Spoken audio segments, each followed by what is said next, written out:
Ya Arhamar Rahimin, irhamna.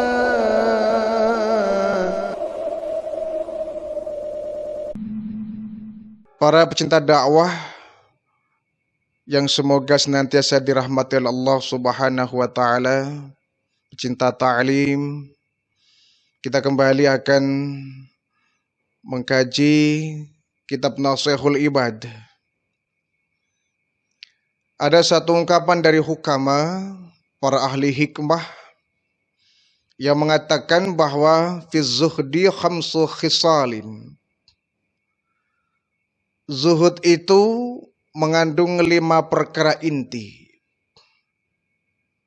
Zuhud itu mengandung 5 pelajaran inti. Kita sering sekali mendengar kalimat zuhudnya, terutama dalam dunia tasawuf. Zuhud ini kalau menggunakan bahasa mudahnya, yaitu orang yang lebih cenderung memilih akhirat daripada dunia. Orang yang menggunakan dunia sebagai tempat untuk menuju akhirat. Jadi waktunya hanya dia fokuskan untuk kepentingan akhirat. Dia meninggalkan kemewahan dunia, dia meninggalkan glamornya dunia, dan dia lebih memilih fokus kepada akhirat. Itu bahasa mudah kita mengartikan zuhud. Tapi bukan berarti orang zuhud ini orang yang tidak butuh dunia, tidak. Dia tetap membutuhkan dunia sebagai sarana untuk dia sampai kepada akhirat. Hanya saja zuhud ini orang yang dia sama sekali tidak terpedaya dengan mewahnya dunia. Dia meninggalkan semua kemewahan dunia. Dia tanggalkan semua glamornya dunia. Dan dia lebih memilih fokus menghabiskan waktunya untuk kepentingan akhirat. Jadi walaupun orang zuhud ini butuh harta, tapi harta yang dia miliki sepenuhnya dimanfaatkan untuk kepentingan hidup di akhirat nanti. Itu bahasa mudahnya orang-orang yang zuhud. Sehingga dulu orang yang zuhud ini dia selalu menggunakan baju apa adanya ya. Tidak menampakkan kemewahan. Selalu menggunakan baju wol dari kulit kambing ya. Zuhud itu dimaknai kulit kambing. Karena dulu orang-orang yang zuhud biasanya dia kemanapun dia pergi selalu menggunakan baju-baju yang tidak mewah ya, apa adanya. Lebih kesederhanaan. Fi zuhdi khamsu khisalin. Di zuhud itu mengandung 5 perkara inti, 5 pelajaran inti. Yang pertama, as-siqatu billah. Dia memiliki keyakinan total kepada Allah Subhanahu wa taala. Memiliki keyakinan yang total kepada Allah Subhanahu wa taala. Total itu artinya ya tidak separuh-separuh ya. Tidak separuh-separuh. Tidak separuh yakin, separuh tidak. Tapi total, orang yang zuhud itu yakin kepada Allahnya total. Menyerahkan semuanya urusan kepada Allah secara total. Mengharapkan kepada Allah secara total. Bersandar kepada Allah pun secara total. Itu orang zuhud. Udkhulu fi silmi kafah, kata Allah tuh. Masuklah kamu ke dalam Islam ini secara kafah, secara total. Tidak boleh setengah-setengah, tidak boleh separuh-separuh. Perintahnya seperti itu. Masuklah kamu ke dalam Islam secara kafah. Artinya, jadilah kamu hamba Allah secara total. Jangan menyembah kepada Allah, tetapi kita masih berharap kepada yang selain Allah. Itu enggak total namanya. Jadi ketika iyyaka na'budu wa iyyaka nasta'in, hanya kepada Allah kita menyembah dan hanya kepada Allah pula kita meminta pertolongan. Jadi kalau orang sudah total yakin kepada Allah, iman kepada Allah, maka dia hanya berharap kepada Allah. Sebagai umat Islam tentu kita dianjurkan untuk tidak setengah-setengah. Menjadi muslim, menjadi hamba Allah harus sempurna, total. Takutnya kepada Allah, total. Yakinnya kepada Allah, total. Maka ketika dia membela agama Allah pun, ya total. Ketika melaksanakan perintah Allah, ya total. Meninggalkan larangan Allah, ya total. Kenapa? Dasarnya sudah dia yakin kepada Allah secara total. Kita terkadang masih mengalami pembagian ya. Kita yakin kepada Allah, iman kepada Allah, tapi terkadang kita meminta kepada yang selain Allah. Kita yakin kepada Allah, takut kepada Allah. Di sisi lain kita takut kepada makhluk. Ini kan tidak konsisten namanya kita ini. Orang yang zuhud dia konsisten. Dia yakin kepada Allah, imannya total kepada Allah, maka seluruh penghambaannya total kepada Allah. Seluruh hidupnya diserahkan untuk menyembah kepada Allah Subhanahu wa taala secara total, secara kafah. Dan memang perintah Allah pun dalam Al-Qur'an pun kafah secara total, tidak setengah-setengah. Ini orang yang zuhud. Sehingga orang zuhud itu tidak ada yang ditakuti dalam hidupnya kecuali Allah. Inilah puncaknya ya.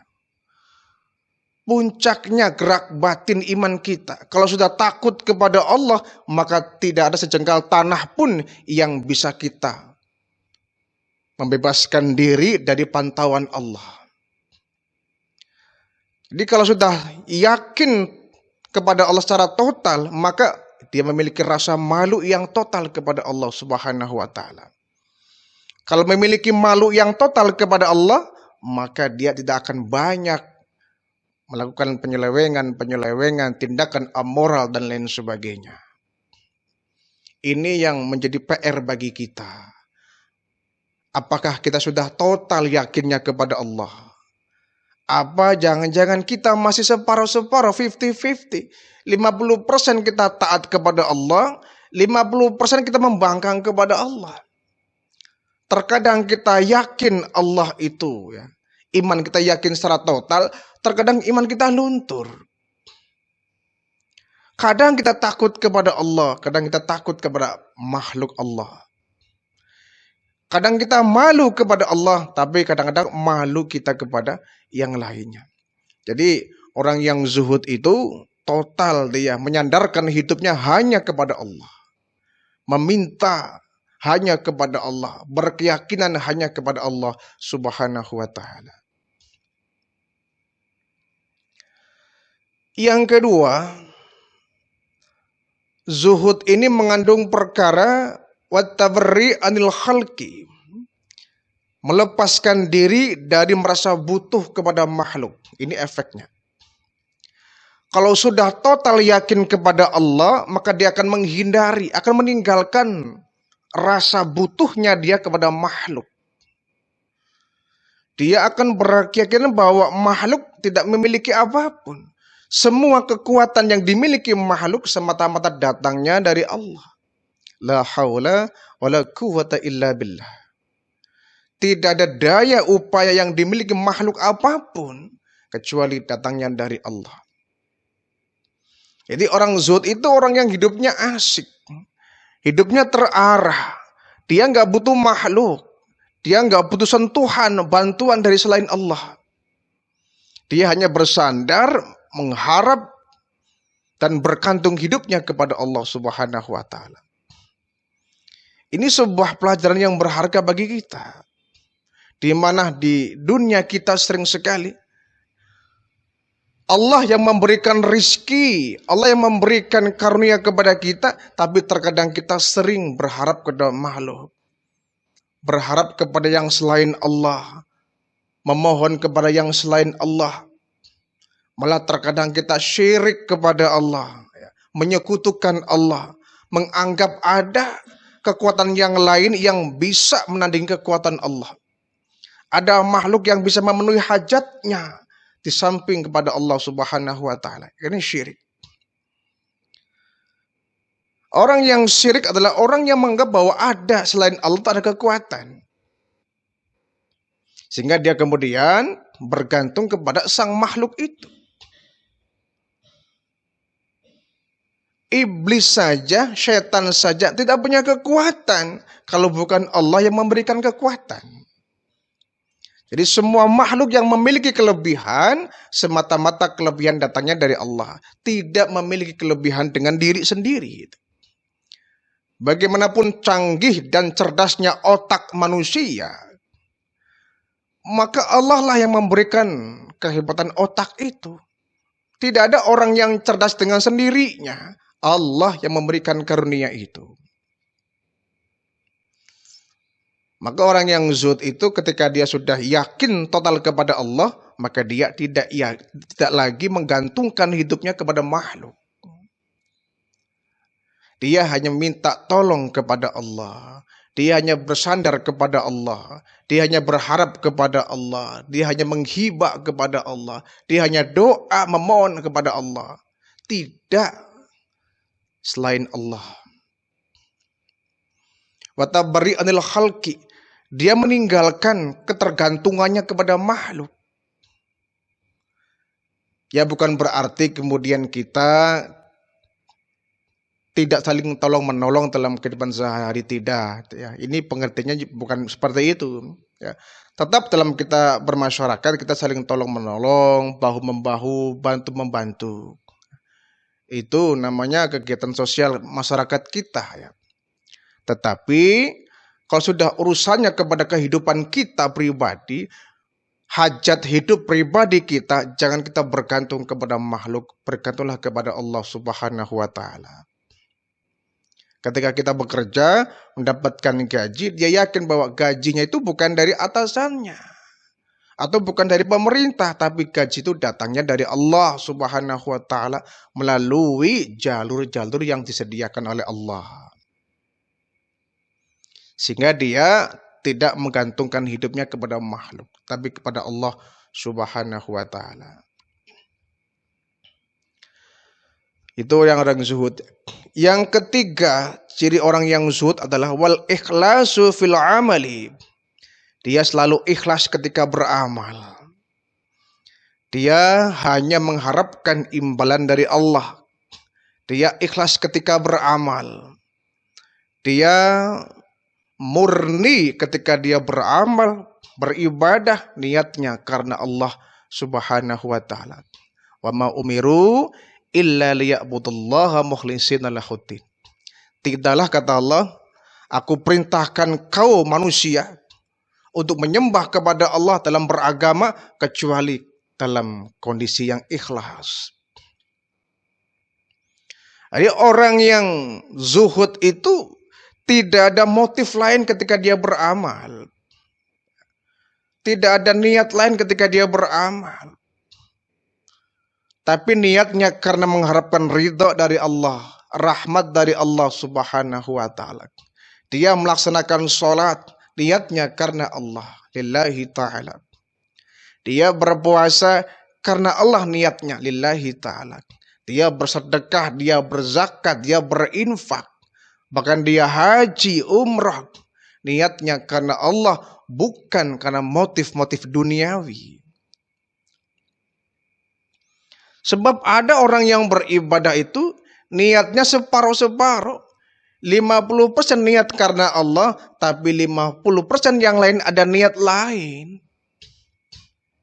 Dia pergi haji, ya, ke Baitullah, mengeluarkan biaya banyak. Kadang-kadang 50%-nya niatnya karena Allah, tapi 50% ada niat duniawi agar namanya ada embel-embel haji, hajah. Sehingga orang kemudian hormat kepada dia. Ini kan dah niat-niat yang menyimpang. Bukan lagi karena Allah. Sehingga dalam riwayat hadis ya, ketika orang di akhirat nanti di sidang, ada seorang pejuang, ada seorang qori, ada seorang pendakwah, ada seorang yang berharta banyak. Ketika datang disidang oleh Allah, ya Allah, aku dulu di dunia memiliki harta, diinfakkan karenamu ya Allah. Allah bantah, dusta kau, bohong kau. Kau dulu berharta, bersedekah, niatnya bukan karena aku, tapi kau ingin mendapatkan pujian. Kau ingin dikatakan orang dermawan, kau dusta. Ditolak oleh Allah Subhanahu wa taala. Datang lagi orang yang berilmu, wahai Allah, dulu waktu di dunia aku berilmu dan aku bagikan ilmuku kepada orang lain. Niatmu kena engkau ya Allah. Allah bantah, dusta kau. Kau dusta. Kau dulu punya ilmu, kau sebarkan ilmunya bukan karena aku, kata Allah, tapi ingin agar kau dianggap orang alim, agar kau dipanggil kiai, kau dipanggil ulama. Kau ingin agar orang hormat kepadamu, bukan niat karena mengharapkan ridho aku, kata Allah. Kau dusta. Datang lagi seorang qari, orang yang membaca Al-Quran. Ya Allah, dulu aku pandai baca Al-Quran ya Allah sebagai qari. Niatku karena engkau ya Allah. Kata Allah, kau dusta. Kau dulu seorang qari, pandai membaca Al-Quran, kau lantunkan Al-Quran bukan untukku, tapi agar kau dipuji-puji orang, dipuja-puja orang sebagai qari. Sehingga kau lupa niat awalmu kepadaku. Jadi banyak di akhirat nanti orang yang dibantah oleh Allah. Dia beribadah ini, beribadah itu, ngakunya karena Allah, tapi Allah tahu niat hati kita. Allah tahu betul yang terdetik dalam hati kita. Mana yang ikhlas karena Allah, mana yang ada motif lain, motif duniawi. Sehingga kita mesti hati-hati ya, ketika kita beribadah, kita datang ke masjid, melaksanakan berjamaah, apakah sudah diniatkan karena Allah atau tidak? Kita mengeluarkan harta, berinfak, berzakat, bersodakoh, membantu, memberi, berderma, menyumbang. Sudahkah kita diniatkan karena Allah? Jangan-jangan ketumpangan niat-niat yang lain. Ketika kita bisa pergi haji, pergi umroh, apakah sudah niat karena Allah? Jangan-jangan ada niat lain yang ketumpangan, yang membuyarkan niat kita kepada Allah Subhanahu wa taala. Kalau tidak, maka nilai pahala kita akan lenyap. Jadi orang yang zuhud itu kemudian dia beramal dengan ikhlas. Wal ikhlasu fil amali. Dia ikhlas dalam beramal. Itu inti dari pelajaran zuhud. Yang keempat, wahtimalul zulmi. Dia tabah, ulet, sabar ketika menghadapi perlakuan zalim. Subhanallah, orang zuhud. Pelajaran yang bisa diambil dari zuhud ini, dia memiliki ketabahan ketika menghadapi kezaliman yang dia hadapi. Walaupun yang namanya kezaliman harus kita lawan ya, harus kita berantas. Kalau tidak, maka kezaliman ini yang akan mengoyak kehidupan kita. Kezaliman harus kita lenyapkan, harus kita berantas. Tetapi kemudian saat dia belum berhasil menumpas kezaliman itu, dia bersabar kepada Allah. Karena semuanya butuh proses. Bagaimana Nabi Musa menyadarkan Fir'aun. Panjang betul itu prosesnya itu. Kalau nuruti pegelnya, capeknya, wah luar biasa Nabi Musa itu. Sabarnya, uletnya menghadapi kebandelan Fir'aun, kezaliman Fir'aun. Dihadapi dengan sabar oleh Nabi Musa alaihi salam. Nabi Ibrahim kurang apa sabarnya, uletnya menghadapi kezaliman Namrud laknatullah alaih. Pun demikian Nabi kita baginda Rasulullah, beliau luar biasa tabahnya, kuatnya, uletnya menghadapi kezaliman. Abu Jahal, Abu Lahab, orang-orang Quraisy. Di awal-awal Nabi berdakwah,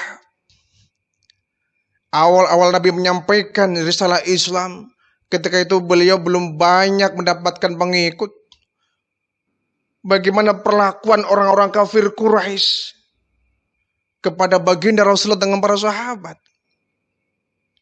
Zolimnya luar biasa. Nabi diteror, Nabi diancam, Nabi dikejar-kejar, Nabi bahkan tidak luput dari usaha pembunuhan orang-orang yang jahat dari kalangan kaum Quraisy Mekah. Tapi Nabi nggak kemudian minta berhenti jadi Rasul. Nabi nggak kapok. Nabi terus sekali melangkah, pantang untuk mundur ke belakang. Menghadapi kezaliman yang luar biasa. Tidak kemudian dia patah arang, dia kemudian bersedih, kemudian dia berduka, dia mengeluh kepada Allah. Apalagi menyalahkan Allah. Ya. Menghadapi kezaliman penuh dengan kesabaran. Satu saat pasti kezaliman akan dilenyapkan oleh kebenaran. Ya. Kebatilan pasti akan dikalahkan oleh kebenaran. Tetapi semuanya memang butuh proses ya. Butuh proses, tidak sekejap mata. Itulah yang kemudian menantang kita untuk senantiasa menghadapi kezaliman. Berusaha bahu-membahu kita. Bagaimana agar kezaliman yang ada di lingkungan kita bisa kita atasi. Dengan penuh kesabaran. Yang kelima, wal qana'atu bima fil yadi. Memiliki sifat qanaah. Merasa cukup. Orang yang zuhud itu dia qanaah. Tidak memiliki sifat rakus dan serakah. Tidak selalu merasa kurang apa yang sudah Allah berikan kepadanya. Orang yang zuhud itu orang yang hidupnya nyaman. Hidupnya damai. Hidupnya tentram karena dia nggak ada ambisi. Tidak ambisi untuk menguasai dunia. Orang kalau sudah dikuasai perasaan ambisi, wah ini yang kemudian orang memudahkan untuk menghalalkan apa yang Allah haramkan. Orang yang berambisi hidupnya repot. Hidupnya tersiksa oleh perasaannya sendiri. Jadi hidup ini sudah Allah tentukan. Bagaimana alur kehidupan kita masing-masing, Allah sudah mencatat. Tinggal kita menikmati skenario yang Allah berikan ini. Jangan terlalu ambisi. Kenapa? Kalau kita punya ambisi, kemudian nggak tercapai apa yang kita raih, apa yang kita harapkan, timbulnya adalah stres, tekanan batin. Orang yang kemudian gila, ya, stres, karena dia punya ambisi, sementara tidak tercapai apa yang dia inginkan. Ya, orang boleh bercita-cita, ya. Orang harus wajib hukumnya dia punya cita-cita. Tapi jangan dilapisi dengan ambisi. Biasanya kalau ada ambisi, orang cenderung kepada meninggalkan apa yang Allah tentukan. Yang haram dibablas saja. Yang batil dimakan saja. Ketentuan Allah sudah nggak diindahkan lagi. Itu orang yang punya ambisi. Cenderung menghalalkan segala cara. Orang yang zuhud, orang yang jauh dari ambisi. Dia qanaah. Dia merasa yang Allah berikan kepadanya sudah lebih dari cukup. Disitulah ya, kunci kita bisa merasakan tentramnya hidup. Kenapa? Syukur yang timbul. Ini yang sulit ya. Selagi kita masih hubbud dunia, punya ambisi untuk menguasai dunia dan lain sebagainya, ya kita akan sulit untuk bersyukur. Apalagi kita urusan dunia kita melihatnya ke atas. Dia bisa kaya kok kenapa saya tidak? Dia bisa punya mobil kok kenapa saya tidak? Dia bisa punya harta banyak yang kenapa saya tidak? Dia rumahnya mewah, kok kenapa saya nggak bisa? Nah, ini yang kemudian orang berambisi. Tapi kalau dia melihat ke arah bawah, saya nggak sengsara kok, ada orang yang lebih sengsara daripada saya. Saya nggak miskin kok, banyak orang yang lebih miskin dari saya. Saya nggak menderita kok, banyak orang yang lebih menderita daripada saya.